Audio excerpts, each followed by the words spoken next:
Aujourd'hui, je vais vous parler d'un parcours solution qui est le parcours solution de l'Union des auto-entrepreneurs pour acquérir votre indépendance. Parce que quand on parle de travail indépendant et de travailler à son compte, de travailler en solo, c'est important d'avoir cette notion d'indépendance. Donc, c'est un parcours qui va vous faire prendre conscience des étapes qui sont à franchir. Alors, franchir, le terme est bien et mal choisi parce que c'est effectivement des étapes à travers lesquelles il faut passer, mais ça ne veut pas dire non plus que c'est un saut de haie inaccessible. En fait, c'est juste un petit rail, un petit guide qui va vous permettre de prendre conscience de bout en bout de la chaîne, de ce que l'on a finalement à avoir en tête quand on est travailleur indépendant ou quand on va le devenir. Parce que souvent, ce parcours n'est vu que, j'ai envie de dire, un petit peu trop tard. Et quand les choses sont déjà lancées et quand on est déjà le nez dans le guidon, comme on a pour habitude de dire. Alors, moi, je suis donc Monique Santeil, la déléguée générale de l'Union des auto-entrepreneurs. Cette association a été créée par François Hurel en 2009. Vous voyez sa photo en haut à gauche. En fait, il est aussi l'initiateur accessoirement du régime de l'auto-entrepreneur, c'est-à-dire que c'est lui qui a édité, créé, écrit un rapport qui, en 2007-2008, a donné les éléments pour un meilleur travail indépendant, pour favoriser ce travail indépendant et surtout que ce soit accessible à tous et que ce ne soit pas compliqué, qu'il y ait beaucoup de simplicité d'introduite en fait dans la création d'entreprise. Et c'est le cas puisque c'est véritablement le régime de l'auto-entrepreneur qui effectivement porte aujourd'hui la création d'entreprise en France et ce depuis bien plusieurs années, puisque jusqu'à la crise Covid, c'était une entreprise sur deux pardon, qui était créée en auto-entreprise et depuis la crise Covid, c'est 2 sur 3. Donc, il faut savoir aujourd'hui qu'on a atteint cette année, et l'année dernière aussi, quasiment, on était à plus de 800 000 entreprises créées, dont les 2 tiers en auto-entreprise. Et cette année, on va atteindre le million, dont les 2 tiers sont également créés en auto-entrepreneur. Donc, l'UAE, c'est une équipe. Vous voyez un petit bout de cette équipe sur cette photo. Vous les voyez dotés d'une marinière, parce que c'est vraiment un équipage en fait à l'Union des auto-entrepreneurs, tant en termes de bénévoles qu'en termes aussi de partenaires qui nous soutiennent depuis 13 ans, qui sont tous impliqués dans des solutions justement à vous apporter. Et nous, l'équipe de l'UAE, on est à l'affût de toutes les solutions qui peuvent vous être utiles et pour lesquelles on peut recenser un besoin exprimé par les gens qui sont inscrits à l'UAE depuis déjà de nombreuses années. Voilà. Et l'équipe de l'UAE est constituée de personnes qui sont tous dans leur vie entrepreneurs, alors auto-entrepreneurs pour bon nombre, devenus pour certains des entrepreneurs et des employeurs d'ailleurs. Alors, le parcours solution, voilà en quoi il se résume. C'est un parcours de confiance en fait. C'est-à-dire que ça va vous amener depuis aujourd'hui, vous pourriez vous situer dans cette case bleue, la première qui est s'informer, jusqu'à l'encaissement, la case verte qui est au bout. Entre les deux, il se passe beaucoup de choses. Beaucoup de choses qui vont vous demander à vous de faire un travail personnel. Alors, il y a certaines personnes qui, selon leurs expériences ou leurs appétences, vont passer plus vite certaines étapes. D'autres qui vont avoir plus de difficultés. Donc, il va falloir un peu combler ces lacunes et puis surtout comprendre et bien maîtriser les choses pour ne pas être ennuyé après lorsque vous êtes en train de faire votre métier, où vous allez développer des nouvelles offres, où vous allez créer, peut-être vous allez saisir des opportunités, remplir des contrats plus importants. Donc, il ne faut pas qu'à ce moment-là, vous soyez pollué, j'ai envie de dire, par des problèmes d'organisation ou des problèmes de protection qui n'ont pas été pensés en amont. Donc, s'informer, on va le voir dans le détail. Ensuite, c'est comprendre l'écosystème déjà entrepreneurial, comprendre l'écosystème de votre métier, comprendre les réglementations, comprendre le régime de l'auto-entrepreneur. Ça commence par là, déjà que vous entrepreniez sous ce régime ou pas, parce que finalement, c'est comprendre ce qu'il en retourne, ce qu'il en est du volet fiscal, du volet social, ce qu'il en est des obligations, des droits et devoirs, des avantages, des inconvénients. Une fois que vous avez fait le tour de ça, effectivement, ça vous permet de savoir si c'est ce régime que vous allez adopter ou bien un statut différent. Se protéger, eh bien ça c'est pareil. Si vous n'avez pas pensé en amont à votre protection, à la fois vous avez 3 choses essentielles à protéger. On va les mettre en grande famille. La première, c'est votre santé, c'est-à-dire vous, que dès que vous avez un problème de santé, vous soyez bien couvert avec un système de complémentaire. La deuxième, c'est votre prévoyance, c'est-à-dire le revenu de remplacement qui viendra sur votre compte en banque si par cas vous avez un pépin de santé ou un accident. Ces 2 volets-là, santé et prévoyance, sont protégés lorsqu'on est salarié par l'employeur. C'est-à-dire que c'est ce que vous trouverez entre votre net et votre brut. Vous verrez qu'il y a une ligne assurance mutuelle santé et une ligne assurance prévoyance. La troisième famille, c'est l'activité. C'est-à-dire après la santé et la prévoyance, c'est protéger votre activité de tout aléa et qui peut survenir. Ça peut être un problème de protection des données, ça peut être un problème de conseil, d'erreur de conseil ou d'erreur de livraison d'un produit. Ça peut être un client qui vous attaque alors que franchement, vous n'avez rien à vous reprocher, mais il est de mauvaise foi, il vous attaque. C'est comment vous défendez en fait votre activité. Ensuite, en violet, c'est définir ce que vous allez vendre, c'est-à-dire savoir ce que vous allez vendre. Qu'est-ce que vous allez vendre? Un produit, un service? Vous allez le livrer comment? Est-ce que les gens vont souscrire par abonnement? Est-ce que ça va être payé à l'heure? Comment vous allez définir le tarif horaire? Comment vous allez définir un tarif d'abonnement? Comment vous allez définir le prix de votre offre? Vous positionnez par rapport à la concurrence? Tous ces détails-là, c'est à faire dans la phase de préparation. Et ça sera d'ailleurs à refaire chaque fois que vous aurez une offre supplémentaire à ajouter à votre catalogue de prestations ou de produits. Ensuite, en rose, c'est ciblé. À qui allez-vous vendre cette offre? Vous allez la mettre sur le marché, mais elle va concerner qui? Quel segment de population? Où vous allez les trouver? Ils se trouvent où ces clients? Et comment vous allez les atteindre? Donc, une fois que vous avez fait la première partie de la spirale, vous passez dans la partie rouge qui est s'organiser. Et là, et seulement là, c'est là que vous allez pouvoir créer la brique juridique, c'est-à-dire demander votre numéro SIRET sous le régime de l'auto-entrepreneur ou sous un autre régime, si l'auto-entrepreneur ne vous convient pas et n'est pas adapté. Mais seulement là, vous pourrez savoir, une fois que vous aurez passé ces étapes, que vous aurez calculé votre prix de vente qui devra incorporer votre protection, par exemple, votre formation, par exemple, enfin tout un tas de choses que vous aurez à préparer et puis des abonnements que vous aurez peut-être à solliciter à droite, à gauche pour, par exemple, cibler vos clients, peut-être louer des fichiers pour définir vos tarifs, peut-être vous faire aider, enfin voilà. Donc, une fois que vous avez fait cette partie, là, vous pouvez créer votre numéro SIRET. Mais avant, c'est trop tôt. Parce qu'avant, vous n'êtes pas encore en capacité de vous mettre sur le marché puisque vous ne savez pas ce que vous allez vendre. Donc, ces étapes-là, les premières sont essentielles, les autres tout autant, mais elles sont beaucoup plus sexy, j'ai envie de dire, parce que vous aurez déjà en tête votre offre. Donc, vous aurez déjà extrêmement confiance en vous et en votre offre. Ça sera fait. Donc, à partir de là, il va falloir vendre. Donc, si vous avez fait ces premières étapes, ça sera plus facile. Et là, vous pourrez communiquer. Là, vous pourrez poser votre offre en images, en mots, sur un site internet, sur une page de réseau social, sur des articles avec lesquels vous allez communiquer sur votre produit, sur un flyer. L'erreur qui est souvent faite, et je parle d'expérience, d'accompagnement de nombreuses personnes depuis 13 ans, c'est que souvent, on commence par faire un site internet. Alors, je passe ceux qui dépensent un argent fou tout de suite pour créer un site, sauf que si on n'a pas le contenu, tant en texte qu'en image qu'en actualité, c'est du temps perdu et c'est de l'argent perdu. Donc, il faut véritablement ne pas omettre de préparer pour pouvoir communiquer. Et à partir de là, trouver ses canaux de vente, c'est-à-dire que savoir si on va vendre en présentiel, en digital, les deux, sur quels canaux, via les réseaux sociaux, via des prescripteurs. Qui sont les prescripteurs? Il faut aller présenter son produit ou sa prestation auprès des prescripteurs. Est-ce que ça va être avec de la recommandation?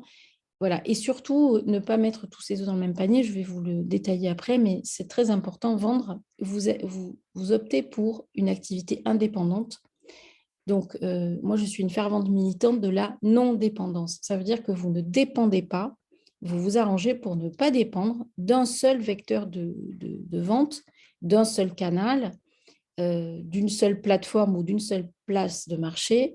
Une plateforme ou une place de marché, c'est un des canaux qui existent, mais il ne doit pas être le seul. Vous ne devez pas vous retrouver à dépendre d'un seul canal. Et certainement pas non plus d'un seul client, puisqu'à partir du moment où vous êtes indépendant, vous devez avoir au moins 2 clients. Alors évidemment, on commence toujours par en avoir un premier, on est bien d'accord, mais il faut se mettre en chasse et en conquête d'un deuxième et puis d'un troisième. En tout cas, véritablement se diversifier pour pouvoir avoir de quoi rebondir s'il y a le moindre souci avec un gros client. Et ce qui s'est passé pendant la pandémie, c'est que pas mal de personnes se sont arrêtées au premier client ou au deuxième. Et en fait, ou au troisième, mais il y avait un gros client toujours très porteur. Et quand ce client a cassé le contrat ou a arrêté de commander, eh bien, c'était un peu la panique. Voilà. Et ça a créé des soucis d'équilibre, en tout cas, et puis de chiffre d'affaires complètement, totalement perdu. Il faut savoir aussi qu'en auto-entrepreneur, vous pouvez exercer des activités mixtes, hein, c'est-à-dire que vous pouvez mixer, vous pouvez avoir une activité libérale et une activité, par exemple, commerciale en même temps. Donc, vous avez des solutions en fait de diversification d'activités qui n'ont rien à voir au sein de la même entreprise avec le même numéro SIRET, le tout étant de définir une activité principale, celle sur laquelle vous allez asseoir votre chiffre d'affaires, et en complément, avoir une autre ou deux autres activités, mais pas plus non plus, mais d'autres activités. Je vais prendre par exemple un moniteur de ski qui est moniteur de ski pour son activité principale, parce que c'est ce qui lui fait rentrer le plus de chiffre d'affaires, et qui, comme il parle plusieurs langues, est aussi traducteur lorsqu'il n'est pas sur les pistes de ski. Ou une personne qui va faire des études marketing, donc une activité intellectuelle, beaucoup chez elle, voilà, sur son coin de bureau dans son appartement, mais qui a aussi une passion pour l'orfèvrerie et des bijoux un peu spéciaux, et qui va créer à certains moments de l'année, qui va créer donc des bijoux et qui va aller les vendre sur des expos ou sur des marchés, par exemple, pour retrouver un sens et du contact humain, en plus de son activité intellectuelle. Voilà, il y a tout un tas de choses possibles. Il ne faut pas fermer, il ne faut surtout pas fermer, mais il faut ouvrir les champs de possibles. Et ensuite, vous allez, une fois que ces ventes et que ce travail est fait, mais il faut anticiper dès maintenant et savoir comment vous allez facturer. Ce n'est pas le jour où vous devez faire la facture que vous allez vous intéresser à la question. C'est véritablement dès maintenant pour savoir comment faire pour établir ces factures et avec quel outil. Voilà, même si en auto-entrepreneuriat, vous n'êtes pas tenu à une comptabilité de bilan avec un expert comptable, etc., il faut absolument que vous ayez un livre d'achat et un livre de recettes et que vos factures soient correctement établies. L'idée, c'est que plus vous allez facturer tard, votre client, et plus il va vous payer tard. Or, l'objectif de toute entreprise, c'est bien d'encaisser un chiffre d'affaires, un revenu, de telle sorte que vous génériez ce revenu. En fait, le but, c'est que vous ayez un revenu pour en vivre si vous exercez cette activité entrepreneuriale à titre exclusif, en complément de revenus si effectivement c'est encore à titre complémentaire d'une autre activité. Mais en tous les cas, il ne faut pas perdre de vue la caisse verte et pas perdre de vue qu'il faut encaisser rapidement aussi rapidement que vous facturez, et donc avoir des solutions d'encaissement qui permettent à votre client de payer rapidement. Donc voilà, pour résumer les 3 étapes dont je viens de vous parler, donc avoir confiance en soi, c'est s'informer, comprendre et se protéger. Avoir confiance en son offre, c'est la définir, la cibler. Et enfin, on peut s'organiser. Une fois qu'on a fait tout ça et puis qu'on a décidé avec quels outils on va se faire accompagner, notamment, je parlais de la facturation, mais c'en est un parmi tant d'autres. Et puis, pour bien vendre et finaliser ses ventes, c'est-à-dire encaisser, être efficace, voilà, et garder son indépendance. Ça, c'est quand même, ici, là, vous avez le résumé véritablement de ces 3 étapes-là qui vont vous permettre de rentrer de l'argent, déjà, puisque c'est ça le but, et puis de rentrer correctement les choses et de pouvoir développer ce que vous allez faire au quotidien, tant dans votre originalité de produit ou de service que dans la volonté peut-être de devenir un peu plus gros, une entreprise un petit peu d'une autre taille et peut-être vous associer demain ou recruter un salarié, etc., etc. Voilà. Donc, alors, Ce parcours solution, là, on l'aborde de manière synthétique dans cet atelier. En fait, dans l'adhésion à l'UAE, on va être un peu plus sensibilisateur, on va dire, à ce parcours auprès des adhérents et on va axer beaucoup sur le premier pas qui est la formation déjà au régime de l'auto-entrepreneur qui est incluse dans l'adhésion et dont je vais vous parler. Donc, je reprends chaque étape avec un maître mot pour véritablement et vous donner des exemples. Donc, s'informer, le maître mot, c'est explorer, c'est-à-dire identifier toutes les ressources aussi. Vous arrivez dans un monde qui est peut-être nouveau, peut-être vous avez déjà créé une entreprise il y a longtemps, il faut vous remettre à jour aujourd'hui, peut-être vous n'en avez jamais créé et vous arrivez dans une jungle avec des termes que vous ne comprenez pas et avec des choses qu'il va vous falloir comprendre. Donc, créer une playlist, alors j'aime bien dire ça parce qu'on est tous habitués, on sait tous faire une playlist de musique, mais bizarrement, on fait beaucoup moins de playlists de choses un peu plus sérieuses, on va dire. Donc, du coup, c'est faire la même chose, éditer, se créer une playlist des sites clés, notamment l'URSSAF, les impôts, quels sont les sites qui sont les sites légaux, et ne pas chercher à chaque fois dans sa barre de recherche quelle est la bonne URL. Véritablement, s'imposer un petit peu une règle de conduite comme ça. Une veille réglementaire, alors, c'est-à-dire que quand vous entreprenez dans un secteur, il peut y avoir une fédération ou un syndicat ou une association spécifique à votre métier dans laquelle vous allez trouver les informations qui sont liées au métier que vous allez exercer pour avoir toutes les nouveautés réglementaires ou toutes peut-être les avantages parfois aussi qu'il peut y avoir par rapport à un métier, une branche. Donc, c'est important de raisonner comme ça aussi et d'aller voir et d'aller adhérer à ces structures en les choisissant bien. Parfois, il y en a plusieurs, donc il faut faire sa liste de courses et son marché, aller voir un petit peu ce qu'ils proposent et comment ils proposent de vous informer et de vous former ou de vous défendre sur un métier spécifique. Regrouper vos questions par thème. On a souvent des questions l'une après l'autre, qui reprend la première. Essayez de réfléchir et de résumer vos questions sur un document ou sur un cahier, peu importe, mais en tout cas, regroupez-les et à un moment donné, posez-les de manière regroupée, de telle sorte que vous gagnez du temps et que vous soyez renseigné le mieux possible. La presse professionnelle, alors ça, j'en parle aussi parce que je trouve qu'elle est délaissée et que c'est vraiment la presse qui va vous concerner. Si vous êtes dans le social, c'est peut-être vous abonner à un magazine spécialisé professionnel. Aujourd'hui, on a des solutions pour s'abonner, comme par exemple, un qui me vient à l'esprit comme e-press, où vous pouvez vous abonner pour une dizaine d'euros par mois et avoir toutes les actualités, notamment régionales, par exemple, ou avoir des actualités professionnelles, vous pouvez les lire en ligne ou les acquérir pour quelques euros s'ils ne sont pas dans le bouquet des magazines qui sont offerts dans le cadre de cet abonnement. Mais ça permet de faire sa veille, en tout cas, de faire votre propre veille, tant sur l'actualité nationale, internationale, locale ou spécifique à une branche. Donc, cette information, bien la gérer. Et puis, voilà, le tout, c'est pas de s'abonner à plein de newsletters et de ne jamais les lire. C'est véritablement de faire un choix et puis d'utiliser en fait ce que vous allez lire. De pas simplement le lire, mais de l'exploiter. C'est ce qu'on appelle exploiter une veille. Attention aux portails d'infos qui sont, il y en a beaucoup, particulièrement sur l'auto-entrepreneur. Il y a beaucoup d'arnaques, il y a beaucoup d'articles qui sont remanier d'informations qui sont parfois anciennes, qui ne sont plus du tout d'actualité.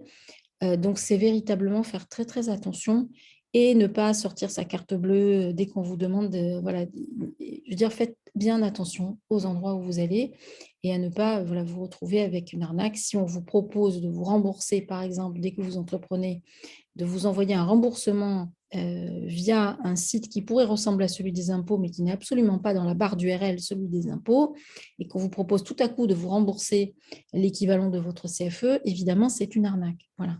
Il n'y a rien de magique, en fait. Voilà. Donc, il faut faire extrêmement attention. Beaucoup de gens se font encore avoir tous les jours. Évidemment, des livres aussi.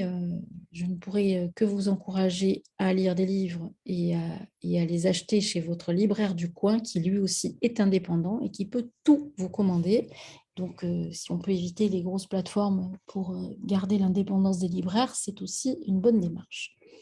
Enfin, comprendre, le mot, c'est s'approprier. C'est véritablement que vous vous appropriez les sujets et que vous les connaissiez. Donc, c'est identifier les personnes ressources pour pouvoir effectivement bien comprendre. Se former au régime auto-entrepreneur, donc ça, c'est inclus dans l'adhésion à l'UAE à 49 €. Vous avez tout de suite une formation de 3 heures qui vous est dispensée en ligne, qui vous permet par petits groupes donc, de pouvoir bien aborder le volet fiscal, le volet social, en fait, tout le volet administratif, le volet juridique, poser vos questions. Se former, c'est aussi faire reformuler le formateur, c'est aussi s'assurer qu'on a bien compris et aller un petit peu plus loin et maîtriser les choses pour éviter d'avoir à se retrouver face à des situations où finalement on ne comprend pas. Moi, j'entends souvent, ah oui, mais c'est compliqué, vous pouvez pas il n'y a pas quelqu'un qui peut le faire pour moi. Alors, le faire pour vous, mais vous allez être entrepreneur, vous êtes responsable. Donc, c'est à vous de comprendre d'abord et de gagner cette autonomie de compréhension et donc d'action. Et pas se dire que quelqu'un va le faire pour vous. Voilà. Moi, la démarche de l'UAE, c'est véritablement d'encourager à l'autonomie et à la liberté d'action. Donc, anticiper les choses, puisque quand on comprend, quand on sait, c'est plus facile d'anticiper le coup d'après. Un petit peu se pencher sur les lois et décrets, voir comment ça fonctionne. Vous avez un site qui est assez facile d'accès, qui s'appelle le Parlement des enfants, et qui permet de bien comprendre comment fonctionne la loi et comment fonctionnent les décrets. Quand on n'est pas trop penché sur ça et qu'on n'a pas eu l'occasion d'avoir forcément bien compris comment ça fonctionne, et ça vaut le coup d'aller sur ce site parce que c'est très, très explicatif, très pédagogique, c'est fait pour des enfants. Donc, il n'y a pas de raison que vous ne compreniez pas. Et enfin, indexer et classer ces documents parce que ça aussi, c'est comprendre comment on va organiser son ordinateur ou sa tablette parce que finalement, on n'a plus de documents papier. Mais moi, pour voir beaucoup de personnes qui sont en préparation ou qui sont déjà installées, et quand ils cherchent un document, finalement, ils ne savent pas où il est. Donc, ça prend des heures avant de trouver le fameux document, et ne serait-ce que sa déclaration d'impôt, par exemple, quand on a besoin de savoir si on est éligible au versement libératoire. En fait, il faut savoir son revenu fiscal de référence.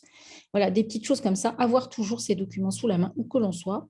Et il y a des coffres-forts numériques. Il y en a un dont je vous parlerai qui vient de naître il n'y a pas longtemps, il y a 2 mois en France, et qui permet de véritablement ranger, aller chercher ses factures dans les différents comptes, etc. Bon, identifier ses lacunes aussi, évidemment. Enfin, voilà.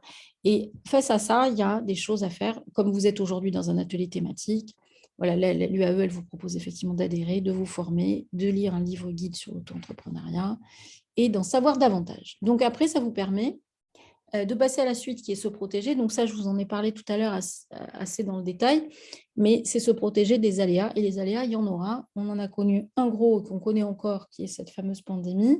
Mais avant la pandémie, il y avait aussi des personnes, et il y aura encore des personnes demain, qui connaîtront des crises personnelles, des crises économiques personnelles, des changements de vie, des divorces, des séparations, des choses qui compliquent en fait l'existence. En fait, il faut, en toutes circonstances, avoir pris les mesures pour se protéger le maximum, pour se prémunir en fait de ce qui pourrait arriver. Et les 3 choses, c'est bien la santé. Alors, ça demande encore de comprendre, je vais vous marteler ça tout le temps, mais c'est comprendre ce que c'est le BRSS, enfin, la BRSS, et le TM, ticket modérateur, base de remboursement de sécurité sociale. Ça commence juste par là, en fait, pour comprendre et pour faire un choix d'une complémentaire santé. C'est comprendre comment fonctionne la sécurité sociale et comprendre ce que vous devez souscrire comme contrat d'assurance de complémentaire santé pour venir combler ce qui ne sera pas pris en charge par la sécurité sociale, par le régime obligatoire. Idem pour la prévoyance. L'obligatoire, ça va être si vous avez un problème de santé ou un accident. Imaginons que vous êtes cloué au lit pendant 6 mois, vous ne pouvez plus travailler. Qu'est-ce qui se passe sur votre compte en banque en fait? Qui paye quelque chose sur votre compte en banque? Est-ce que vous avez un revenu de remplacement? Donc, première démarche, c'est aller à la sécurité sociale ou questionner via Amélie pour savoir dans votre situation, puisque chaque situation est la sienne, pour connaître et comprendre combien vous allez avoir sur votre compte d'indemnités journalières, c'est-à-dire de revenus de remplacement par jour, pendant la durée de votre arrêt maladie ou de votre arrêt pour accident. Arrêt maladie, pareil. Donc ça, ou pour maternité, par exemple aussi. Alors, ça évolue pas mal, hein. Il y a encore quelques temps, les personnes qui étaient en activité libérale ne percevaient pas d'indemnité journalière. Ça a été amélioré. Les choses ne cessent de s'améliorer.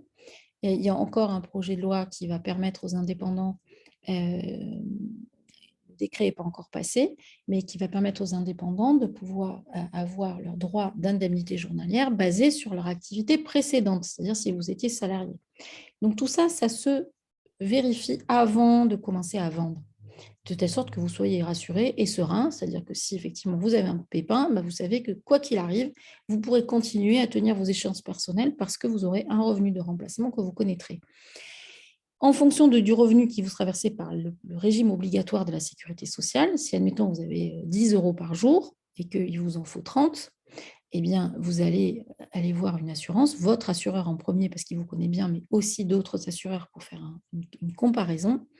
Et vous allez voir combien ça va vous coûter par mois pour pouvoir avoir ce revenu de remplacement, c'est-à-dire les 20 ou 30 € qui vont vous manquer par jour.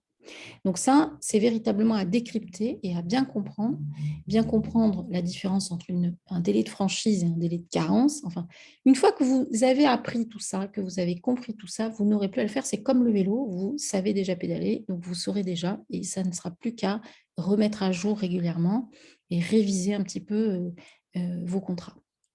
La responsabilité civile professionnelle, c'est ce que je vous ai dit tout à l'heure. Si un souci se présente dans l'activité, qui paye? Qui porte le risque? Est-ce que c'est vous qui le portez, l'activité? Qui va payer s'il se passe telle ou telle situation? Alors, l'idée, c'est de se raconter un scénario, puis un autre, et puis de pouvoir vérifier que vous êtes bien couvert avec votre assureur s'il se passe quoi que ce soit. Si vous utilisez votre voiture, par exemple, personnelle, pour transporter vos matériels professionnels et pour vous déplacer professionnellement, il faut que vous ayez au préalable déclaré cette utilisation à votre assureur. Sinon, le jour où vous aurez, si vous avez un pépin de voiture, un accident, dans le cadre de votre activité indépendante, l'assureur n'est pas prévenu, donc vous ne serez pas couvert. Donc en fait, c'est véritablement cette étape de se protéger, c'est vraiment un chantier à ouvrir. Et puis, regardez aussi tout ce que vous avez déjà dans vos contrats d'assurance, l'assistance juridique dans la carte bleue, dont vous ne vous servez, comme la plupart des gens, jamais. Donc, en fait, c'est aussi réactiver ça, avoir le numéro de téléphone de cette assistance, ça peut servir dans votre téléphone, savoir qui appeler, avoir véritablement, et là encore, playlist de, justement, des contacts et des personnes ressources, en tout cas, pour bien être protégées et avoir mesuré ce risque.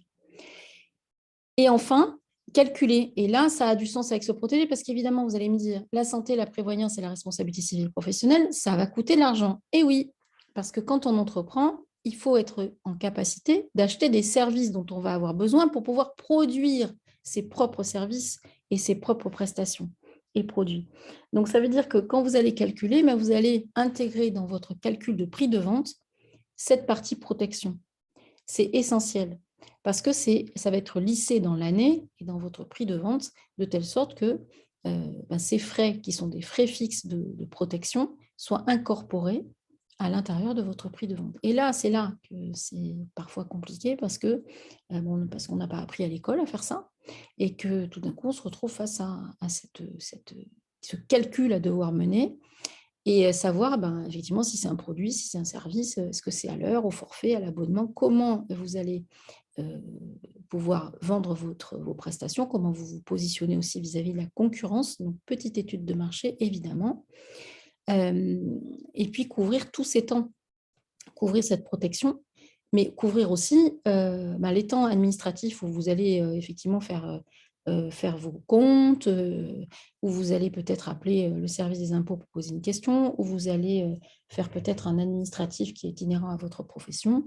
Et ça doit couvrir aussi votre temps de repos. En fait, ce qu'on appelle quand on est salarié les congés payés, le repos payé, il doit être effectivement intégré dans votre activité, dans le calcul de votre tarif. Et une fois que vous avez fait ça, vous avez fait un grand pas quand vous arrivez à la fin de ça. Parce que d'abord, vous savez à quel besoin répond votre offre. Et puis, vous avez une analyse de la situation, des prix de marché, de concurrence, etc. Alors, cette étape est cruciale pour votre tranquillité d'après, et puis pour votre tranquillité économique et pour votre rentabilité. Alors, elle n'est pas facile, cette étape. C'est pour ça qu'à l'UAE, on a aussi un partenariat avec une autre, une formation qui est le déclic d'entreprendre, qui vous permet en 15 jours de justement faire ce survol de cette étude de marché et pouvoir projeter vos ventes, voir à combien il va falloir que vous vendiez vos produits et vos services et combien vous allez devoir en vendre sur la semaine, le mois, l'année, le trimestre, enfin voilà, faire un scénario de projection de vos ventes. C'est une grosse étape, mais nous allons passer à la suivante. Donc, ensuite, là, c'est facile. Une fois que vous avez tout ça, vous allez pouvoir identifier et cibler vos clients. Donc, savoir effectivement où ils se trouvent, choisir des segments, faire des campagnes, envisager de préparer des campagnes de communication pour tester vos messages. Pas cibler trop large, mais cibler serré plutôt d'abord dans un premier temps. Si vos clients, c'est plutôt des adolescents, si vos clients finaux, c'est plutôt des retraités. Enfin, tout dépend de votre cible en fait, de clientèle. Et il va falloir que vous trouviez des pistes pour savoir comment les atteindre. Il y a des solutions. Alors, on a comme partenaire La Poste qui a plusieurs cordes à son arc.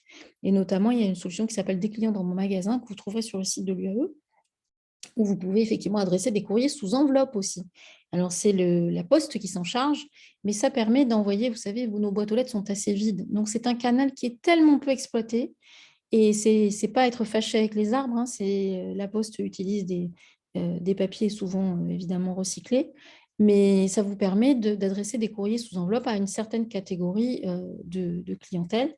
J'ai en tête, par exemple, un créateur, un designer de site web, qui d'ailleurs, lors d'un atelier, m'avait posé la question, il m'a dit, oui, mais quand même, moi, je vends du web, je ne vais quand même pas envoyer un courrier sous enveloppe. Je dis, écoutez, essayez, testez et adressez, choisissez des clients dans mon magasin, choisissez par exemple, je sais pas moi, des médecins, des cabinets de médecins ou de praticiens dans votre quartier, dans votre arrondissement ou environnement, et puis choisissant une quarantaine et envoyez-leur vos tarifs, votre prestation, votre savoir-faire, en quoi vous pouvez leur être utile. Et puis, faites un courrier sous enveloppe qui va être adressé à ces professionnels.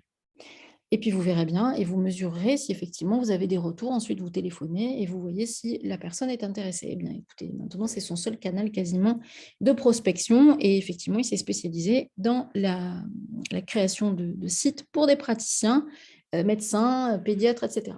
Donc, il ne faut pas hésiter à utiliser des moyens parfois qui paraissent peut-être compliqués à mettre en œuvre, mais là, ce n'est pas vous qui mettez sous pli. Voilà, vous avez les adresses, vous les louez pour quelques euros, et ça vous permet de voir et de tester, en fait, et de voir si votre savoir-faire intéresse véritablement et si votre message promotionnel, publicitaire, votre argumentaire est valable. Et surtout, alors, ne pas inonder tout d'un coup, effectivement, la planète et ne pas se retrouver en incapacité de fournir en retour le service. Et budgéter ce coût un petit peu de la communication, ça ne se fait pas tout seul. Le site internet sur le web ne suffit pas, il faut le faire vivre, il faut faire des campagnes de communication, donc ça coûte un petit peu aussi. Et c'est pareil, ça, vous ajouterez ces coûts-là dans votre calcul de prix de vente. Et enfin, une fois que vous avez fait tout ça, là, vous pouvez passer à l'action véritablement et choisir votre statut à ce moment-là. C'est là que vous allez créer votre brique juridique avec le numéro SIRET. Déclarer votre activité et là, c'est parti. Donc, à ce même moment, vous allez effectivement bien faire le point de tout, choisir vos outils, organiser vos mots de passe dans tous les outils numériques qui peuvent exister, parce que constituer son équipage aujourd'hui, c'est à la fois humain, avec des personnes ressources, qui vont peut-être vous délivrer des conseils ou qui vont vous aider à passer certaines étapes, mais également, c'est des outils numériques qui nous facilitent bien la vie et qui permettent de simplifier certaines tâches et de continuer à les maîtriser et de ne pas se retrouver complètement démunis dans certains aspects de cette préparation d'entreprise. Parce qu'il va falloir effectivement tout faire. Comme je dis, c'est soit vous êtes DS Shiva ou soit en orchestre. En tout cas, vous vous retrouvez à devoir gérer la maintenance informatique, le marketing, la compta, etc. Donc, c'est une aventure passionnante, enrichissante, mais il faut s'être organisé pour que ça ne soit pas vécu comme quelque chose de compliqué et de difficile. Et là, donc, une fois que vous avez tout ça, là, c'est là qu'on communique, que vous pourrez effectivement préparer vos publications. N'oubliez pas votre signature de courriel, combien de mails je reçois de personnes qui sont installées, qui posent une question, qui sont pourtant déjà installées en entrepreneur depuis quelque temps, mais qui ne pensent pas à mettre de signature dans leur courriel. Donc, on ne sait pas comment les joindre. On n'a pas le lien vers leur site web ou vers leur page, en tout cas sur les réseaux. Enfin, voilà. Et on n'a pas d'éléments, en fait, pour pouvoir recontacter la personne. Donc, pensez à ça, c'est juste basique, mais c'est un petit détail, mais qui a son importance. Donc, dotez-vous de ces outils de prospection, d'une stratégie de communication, savoir si vous créez une page sur les réseaux sociaux ou sur Instagram, il faut l'alimenter, hein. Ça veut dire qu'il faut la faire vivre. Donc, il faut avoir une petite feuille de route organisationnelle toutes les semaines ou tous les 15 jours. Enfin, ça, c'est vous qui, selon votre capacité organisationnelle, en tout cas, à prévoir vos publications à l'avance et puis à surtout communiquer, quoi. C'est-à-dire savoir que vous existez, parce que sinon, si vous ne faites pas savoir, personne ne saura que vous existez. Donc, vous pouvez avoir la meilleure idée du monde, si vous ne la mettez pas en avant, on ne la verra pas. Et enfin, vendre donc l'indépendance, ça, je vous en ai parlé tout à l'heure assez longuement, donc pas tous ces œufs dans le même panier, pas un seul client pour ne pas se retrouver dans une relation dominante avec un client principal qui pèse dans votre chiffre d'affaires. Ne pas non plus dormir sur ses lauriers, prospecter régulièrement, toutes les semaines, s'accorder un temps pour rechercher de nouveaux clients, voir comment on peut les aborder, se diversifier éventuellement. Voilà, l'idée, c'est vraiment la diversité des supports. Et puis, penser surtout qu'on a besoin de pouvoir avoir des temps aussi de repos, des temps de recul aussi sur son activité. Voilà, donc tout ça, c'est ce qui fait le maître mot de l'indépendance. Pour arriver à facturer et encaisser, donc facturer, c'est le maître mot, c'est la rigueur, et encaisser, c'est la rapidité. Donc la rigueur pour facturer, parce que c'est dès le départ que vous devez donc savoir comment vous allez établir vos factures, mais pas que. Il va aussi falloir, si vous travaillez par exemple avec des sociétés, des entreprises, connaître leur process de paiement de facture. Alors, ce n'est pas au moment d'éditer la facture qu'il faut vous y intéresser, c'est au moment où, par exemple, vous avez signé un devis, le devis est accepté. À partir de là, vous vous demandez quel est le process, en fait, pour établir la facture, c'est-à-dire l'envoyer. À qui vous l'envoyez? Est-ce que vous l'envoyez à un service comptable avec une adresse mail dédiée ou est-ce que vous l'envoyez à une plateforme dématérialisée, puisqu'aujourd'hui, c'est souvent le cas. Il faut envoyer la facture sans autre message, juste le PDF de la facture, même pas bonjour, rien, aucun message, puisque la facture est traitée de manière automatisée par le mail qui va la classer automatiquement dans les factures à payer dans le process de l'entreprise. Donc, pour éviter le ralentissement du traitement de votre facture et pour être payé dans les temps, c'est important que vous vérifiez tous ces éléments au moment où vous avez signé votre devis a été accepté, de telle sorte que voilà, c'est fait, c'est plus à faire, vous savez quel est le process à suivre. Et puis, équipez-vous d'un outil de facturation. Pour ceux qui démarrent, par exemple, en auto-entrepreneur et ne sont pas éligibles à la TVA, puis à un moment donné, à partir d'un certain seuil, deviennent éligibles à la TVA. Du coup, il faut la facturer. Donc, ça veut dire que si on n'a pas anticipé de s'équiper d'un outil de facturation et qu'on se laisse dépasser par un chiffre d'affaires, et tant mieux par une activité qui fonctionne, il est vraiment dommage de ne pas avoir anticipé ça et de se retrouver à subir tout d'un coup ce passage à la TVA, alors que c'est plutôt une bonne nouvelle. Ça veut dire que vous avez passé un seuil et que votre activité fonctionne bien. Et enfin, encaisser, la rapidité. Alors ça aussi, c'est voilà, ouvrir un compte dédié et professionnel. Alors, professionnel, ce n'est pas obligatoire en auto-entrepreneur. Ce n'est obligatoire qu'à partir d'un certain seuil de chiffre d'affaires. En revanche, ouvrir un compte dédié, quoi qu'il en soit. C'est-à-dire que vous ne mélangez pas les revenus de votre activité indépendante avec votre compte personnel. Si demain, ou dans 3 ans, vous avez un contrôle fiscal, comment vous allez justifier du chèque de remboursement, d'un cadeau commun qui est arrivé sur ce compte? On va considérer que c'est peut-être un revenu, en fait, et c'est peut-être un chiffre d'affaires qu'on n'est pas déclaré. Donc, c'est pour ça que le mieux, c'est dès le départ de séparer les flux. Il y a votre vie perso, tout comme il y a votre adresse email perso et il y a votre adresse email pro et il y a votre compte pro. Voilà, c'est la même réflexion, on sépare les choses pour plus de clarté. Donc, pensez aussi que si vous travaillez en B2C avec des particuliers, vous devez avoir un service de médiation intégré. Donc ça, il faut quand même vous renseigner aussi. Un service client, ne pas oublier que voilà, vous délivrez un service ou un produit à une clientèle, donc il faut que vous ayez un process client, que vous l'écriviez. Qu'est-ce qui se passe si un client porte une réclamation? Comment ça se passe et comment je gère ça? Voilà, et puis bien gérer aussi les encaissements. Alors, vous encaissez votre chiffre d'affaires sur votre compte pro et ensuite, vous versez un revenu que vous pouvez générer sur votre compte perso. Donc, ça veut dire qu'il y aura des virements qui vont aller de votre compte dédié à l'activité vers votre compte personnel. Et c'est ça qu'il faut viser, c'est vous avez besoin de combien pour vivre, quel chiffre d'affaires vous devez atteindre pour permettre que vous ayez des versements les plus réguliers possibles. Si vous avez respecté toutes ces étapes-là, ça devrait très bien se passer. Donc, l'adhésion à l'UAE se fait en ligne, c'est 49 € par an, de date à date. Ce n'est pas par année civile.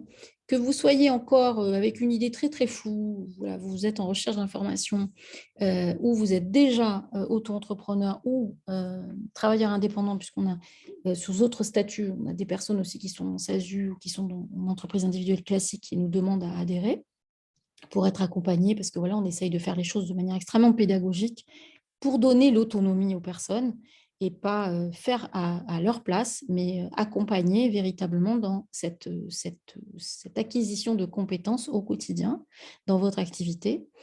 Et également la défense de vos droits d'indépendant, puisque en adhérant à l'UAE, vous avez donc une session de formation 3 heures sur le régime de l'auto-entrepreneur. Vous avez également, à partir de janvier, il y aura un cycle de réunions, d'informations et de webinaires thématiques avec des ateliers de co-développement aussi pour échanger entre vous, témoigner, suivre les actions de l'Union des auto-entrepreneurs aussi tout au long de l'année. Et puis, vous avez aussi d'inclus l'adhésion à Union, qui est la plateforme de revendication des indépendants avec laquelle nous avons un partenariat qui est là pour véritablement défendre vos droits. Alors, on voit déjà les retours bénéfiques pour les adhérents, puisque ça sort de situations parfois complexes, notamment pour ceux qui se reconvertissent et qui quittent des entreprises avec des problématiques de départ ou des problématiques de droits pas respectés. Voilà. Ça, c'est le premier volet pour les gens qui, effectivement, sont en période de reconversion et de création d'entreprise. Mais c'est aussi permettre, de par le travail de l'UAE et de Union conjoint auprès des pouvoirs publics, en fait, nous permettons qu'il y ait de nouveaux droits qui soient créés pour vous qui allez devenir indépendants, pour tous les indépendants existants, et permettre de renforcer cette protection sociale, notamment, qui est le cœur du sujet véritablement de nos combats. Voilà, donc j'en arrive au bout. Je vais pouvoir répondre à vos questions si vous le souhaitez. Donc, vous avez l'adresse du site internet en bas de l'Union des auto-entrepreneurs qui va se refaire un look très prochainement pour cette nouvelle année. Et je suis à l'écoute de vos questions. Si vous en avez, n'hésitez pas à rebrancher vos micros. Vous pouvez également les poser par écrit si vous le souhaitez par le petit outil, la petite bulle de discussion. Voilà, je suis à votre écoute. Si je peux répondre à quelques questions, ça sera avec plaisir.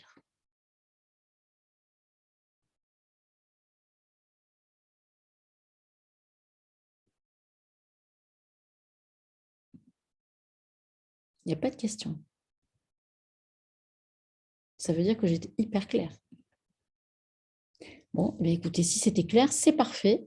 C'était le but. Donc, si vous n'avez pas de questions, je vous propose de nous retrouver. Si vous souhaitez adhérer à l'UAE, ce sera avec plaisir que je vous retrouverai, notamment dans la formation qui est délivrée pendant 3 heures sur le régime de l'auto-entrepreneur et puis autres événements ou autres partages avec vous. Je vous souhaite une très très belle journée et j'espère que ce parcours vous aura donné beaucoup plus d'éléments. Alors, il y a Karine qui a une question. Comment se passe ou se justifient les virements entre compte pro et compte perso? Oui, alors, c'est une bonne question, Karine, parce qu'effectivement, il n'y a pas... Quand vous êtes salarié, vous avez un bulletin de salaire. Quand vous êtes indépendant, en réalité, vous allez faire, vous allez générer en fait un revenu. Donc en fait, ça se passera sur votre feuille d'impôt à la fin, c'est-à-dire que c'est le revenu que vous aurez effectivement déclaré et qui sera positionné sur votre feuille d'impôt. Mais en fait, les virements, ça se passe de la manière suivante, c'est-à-dire que vous avez votre compte bancaire professionnel Et de là, vous allez décider du montant que vous pouvez vous allouer ce mois-ci, par exemple, ou il y a des personnes qui se versent, par exemple, tous les 3 mois, en fonction de leur trésorerie, c'est-à-dire en fonction de leur encaissement, puis de leur rythme de travail. Alors, au début, c'est un peu erratique parce qu'on commence juste, donc on n'a pas des revenus forcément très, très réguliers, mais le but est de les rendre réguliers et donc de faire que ce virement, vous allez l'appeler virement rémunération Karine. Voilà. Et il va partir de votre compte professionnel vers votre compte personnel, en prenant soin évidemment de laisser sur votre compte professionnel de quoi payer les cotisations sociales pour votre protection sociale et puis aussi laisser suffisamment d'argent pour pouvoir payer tous les mois votre cotisation d'assurance, par exemple, ou tous les frais que vous aurez, qui sont des frais de services que vous avez achetés pour votre activité professionnelle. Voilà. J'espère que c'était clair, Karine. En tout cas, ce n'est pas vraiment une justification, c'est-à-dire que c'est le virement, faites-le par virement, comme ça vous avez une traçabilité, et y compris dans votre compte personnel, vous avez une écriture qui dit virement du compte professionnel de Karine vers le compte personnel. Voilà, eh bien écoutez, pas de justif. Non, il n'y a pas de. En fait, il n'y a pas de justificatif, il n'y a pas de comme un bulletin de salaire. Après, vous avez évidemment, vous allez tenir un registre donc des dépenses et des recettes. Et dans vos dépenses d'entreprise, il y aura effectivement le versement de vos virements de rémunération. Voilà. Et votre justif, eh bien, c'est la feuille d'impôt à la fin. Alors, Siwar. La réunion 3 heures est-elle accessible dès l'abonnement ou c'est une réunion durant le salon? Non, non, c'est à partir du moment où vous avez adhéré. Alors là, c'est les prochaines, c'est à partir du 7 janvier. C'est tous les vendredis après-midi, de 14 heures à 17 heures. Et puis, pour ceux qui seraient encore salariés, il faudra le signaler ou qui ne peuvent pas le vendredi après-midi. Il y aura des sessions le samedi matin également, peut-être pas toutes les semaines parce qu'il y a beaucoup moins de candidats pour le samedi matin. Mais sinon, c'est le vendredi de 14 heures à 17 heures. Voilà. Donc, après, vous choisissez la date qui sera effectivement disponible et puis vous l'avez aussitôt après. C'est en ligne. De toute façon, vu la situation, tout se fait en ligne et c'est plus sage actuellement. Alors, Karine, et donc c'est à nouveau retaxé par les impôts sur le revenu. Alors, oui et non. C'est pour ça que, Karine, il faudrait que vous fassiez la formation au régime de l'auto-entrepreneur. Ça vous éclairerait sur ce volet fiscal et social. En fait, lorsque vous êtes en auto-entrepreneur, donc vous avez ce chiffre d'affaires qui rentre sur votre compte professionnel. Et là, vous allez vous attribuer effectivement un revenu. Donc ça, c'est ce que vous allez avoir en trésorerie, en fait, en reste à vivre pour vous. Donc ça, c'est le montant que vous allez vous virer. En fait, le calcul en auto-entrepreneur du revenu du dirigeant, auto-entrepreneur, ça va être le chiffre d'affaires moins l'abattement que pratiquent les impôts pour frais professionnels. Voilà. Mais ça, c'est compliqué à expliquer en quelques instants. Je vous invite vraiment à venir à la formation et à effectivement vous faire bien expliquer pour bien comprendre. Ce n'est pas retaxé, hein. Tout revenu est soumis à l'impôt sur le revenu, à partir d'un certain montant, évidemment. Tant que vous n'êtes pas imposable, vous n'êtes pas imposable. Mais par contre, vous aurez effectivement un impôt à payer et c'est juste normal. Mais ce n'est pas retaxé. L'impôt n'est pris qu'une seule fois. Après, ce qui peut se passer, c'est que, comme pour tous les revenus, à un moment donné, une fois que l'impôt est payé, il y a le quotient familial qui est calculé. Et donc, ça, c'est le calcul des impôts. Mais c'est pour ça que je vous invite à, quand vous ne comprenez pas quelque chose au niveau des impôts, dans votre situation, puisque chaque situation est particulière à soi-même, c'est de ne pas hésiter à aller voir le service des impôts des entreprises qui est dans le centre des impôts près de chez vous. Il y a un service qui s'appelle le SIE, Service des impôts des entreprises. Vous devenez entrepreneur, donc vous pouvez prendre un rendez-vous avec ces personnes de ces services-là qui sont très sympas et qui vous expliquent véritablement les choses, de telle sorte que vous ne fassiez pas d'erreur et que vous compreniez bien comment les revenus sont imposés. Du coup, que vous soyez salarié, d'ailleurs, vous pouvez leur poser aussi la question, ou que vous soyez dans des statuts différents, et y compris celui de travailleur non salarié. Peut-on s'abonner quelques mois? Non, c'est un engagement d'1 an. Écoutez, c'est 49 € par année. Je pense que c'est pas cher. La formation, si vous devez la souscrire directement par le CPF, c'est 150 € la formation. Donc, vous avez un très, très gros cadeau fait par l'UAE. Non, c'est 49 € par année. Voilà. Et quelques mois, non, parce que l'intérêt, c'est que vous soyez accompagné sur la durée et qu'on puisse identifier aussi vos besoins. Alors, ça n'est pas reconduit automatiquement à l'UAE. Vraiment, on est dans cet esprit de vous encourager à l'autonomie et à l'indépendance. Donc, il n'y a pas d'engagement, y compris avec nos partenaires que l'on choisit. Vous êtes libre de vous désengager et vous n'avez pas de tacite reconduction. Donc, c'est important, l'adhésion, c'est vous qui déciderez au bout d'un an. Et on verra ensemble au cours de cette année, on va dire plutôt dans la dernière partie de l'année de votre adhésion, pour identifier ce dont vous auriez besoin, de telle sorte que chaque année de votre adhésion, on puisse mettre en place une formation qui vous corresponde. La première année, vous allez avoir besoin de cette formation pour comprendre tous les tenants et les aboutissants, le volet fiscal, social du régime d'auto-entrepreneur. Ça sera fait.